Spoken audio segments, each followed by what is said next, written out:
कुछ भी साफ साफ नहीं अध्यक्ष महोदय। माननीय मंत्री, 2 मंत्री खड़े होकर हमें संतुष्ट नहीं कर पा रहे। हाईकोर्ट ने ठीक है दिसंबर महीने में रोक लगाया है, हम मान रहे हैं दिसंबर महीने में हाईकोर्ट ने रोक लगाया है, लेकिन आप जो डेटा दे रहे हो 2022 से लेकर 2024 तक का दे रहे हैं, और उस डेटा के अनुसार आप मान रहे हैं अध्यक्ष महोदय, उस डेटा के अनुसार ये मान रहे हैं कि 53,000 ही झारखंडी वर्कर हैं, 2 लाख गैर झारखंडी हैं।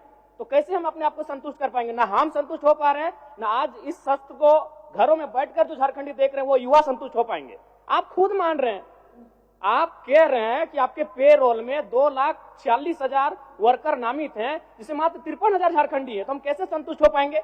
अगर उसको परसेंटेज में तब्दील करते हैं तो 21% होता है, तो अब किस मुंह से 75% आरक्षण की बात कर? मैं मंत्री महोदय आपको दोष नहीं दे रहा, चूंकि आप नए आए हैं, लेकिन इससे पूर्व जो कार्यकाल जिन्होंने संभाला है उनसे भूल हुआ है, स्वीकारिए। दूसरी बात, जो हम बैठ रहे हैं, अब हम कुछ भी बहस नहीं करने जा रहे, राज्य की जनता सुन रही है।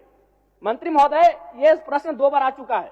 जब पहली बार ये प्रश्न आपके पास गया तो आपके विभाग का उत्तर आया था कि 7,473 नियोजक निबंधित है, और दूसरी बार 7,470, 3 नियोजक कम हो गए अध्यक्ष महोदय। यानी मंत्री जी को भी गोल गोल घुमाया जा रहा है। 5 दिन पहले मेरा यही प्रश्न आया था, 7,473 नियोजक थे, और आज मेरा प्रश्न जब दोबारा आया है तो 7,470 नियोजक हो चुके हैं। मंत्री जी को खुद गोल गोल घुमाया जा रहा है। ये इस राज्य की दुर्दशा है। हम कुछ मान्य सदस्य, आपको सदन की आसन की ओर से सूचना दे दें, ये विषय पहले भी आया था।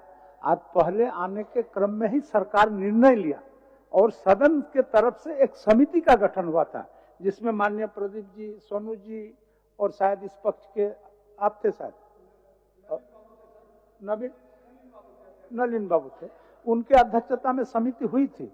समिति के रिपोर्ट आने में कुछ समय का व्यय हुआ, विलंब हुआ। उसके बाद सरकार सचेत हुए, और सरकार सचेत होने के बाद आपने जिस सवाल को आज सदन के अंदर में उठा रहा है उस पर सतर्क हो ही रहे थे। इस बीच न्यायालय का भी हस्तक्षेप हो गया, तो सही बात है, इसको दिखवा लीजिए। चलिए बोलिए। अध्यक्ष महोदय, चूंकि राजहित में और राज्य के प्रति हम लोग सारे लोग चिंतित हैं महोदय, और माननीय सदस्य जयराम मातो जी ने यहाँ के राज्य के हित के लिए बात कर रहा है महोदय, और जो पिछली बातें इन्होंने कर रही महोदय, इसको हम जांच करा लेते हैं महोदय। अगर इस तरह की कोई गड़बड़ी होगा, जिस पदाधिकारी ने इस तरह से किया होगा, गलत रिपोर्ट दिया होगा, तो उस पर कार्रवाई होगा। ठीक।